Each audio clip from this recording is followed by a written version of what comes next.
So you've probably heard about the popular version of the story of Limbo by Studio Playdead. The main character and his alleged sister had died in a tragic accident and were sent to Limbo.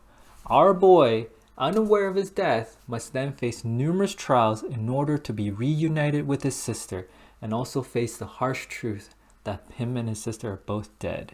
Well, I'm here to throw that version out the window.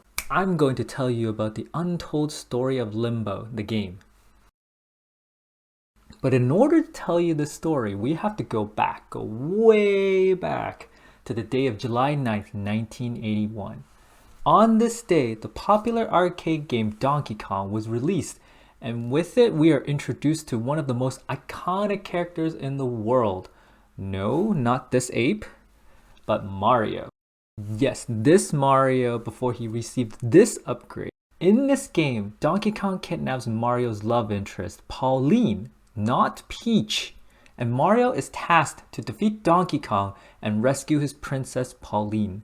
Just a year after this release, a new Mario game would emerge. June 3rd, 1982, the Game & Watch series would be born. This version of Mario would continue to save Pauline from Donkey Kong and would go on to feature in other games in the Game & Watch series as well. But unbeknownst to everyone, this would create a different universe Mario. One would live inside the black and white world while the other lived in color. One would wear clean overalls while the other was wacky and tacky. One would go on to rescue a different princess on September 13th, 1985 in his own brand new title Super Mario Bros., while the other would continue to rescue Pauline, the OG. These two parallel universes would coexist only for a short time between 1982 and 1985 until one goes dark. What happened to the Game & Watch Mario and Pauline, you say? In this dark timeline, he would go on to rescue Pauline one last time on September 12, 1985 at 11:59 p.m. only to fail and be thrown off the map forever. Abandoned and forgotten, in the next 15 years, Mario would lie wounded and beaten until Limbo came out on July 21st, 2010.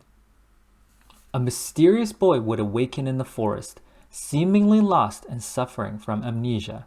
He would wander the world in search of someone.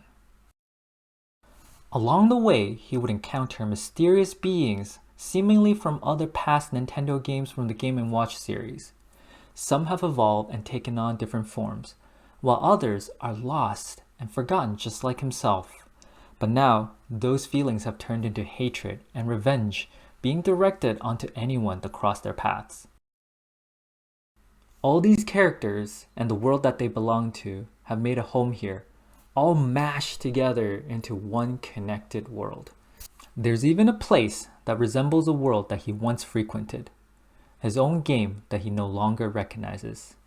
This place is a big city with lots of buildings and machinery, along with puzzles and switches, the very same things that had stopped him in his previous life.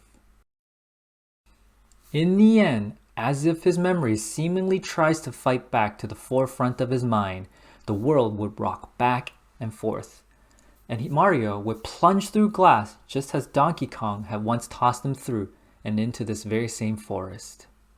Except this time, he would wake up to see Pauline, confused whether he's looking at his sister or his loved one, but realizing that they have both perished on that very same day on September 26, 1997 at 11:59 p.m., both waiting to be reunited once more. And that, my friends, is the true tragic story of Limbo and how it came to be. Thanks for watching, and I hope you liked this wild version of the story. See you next time.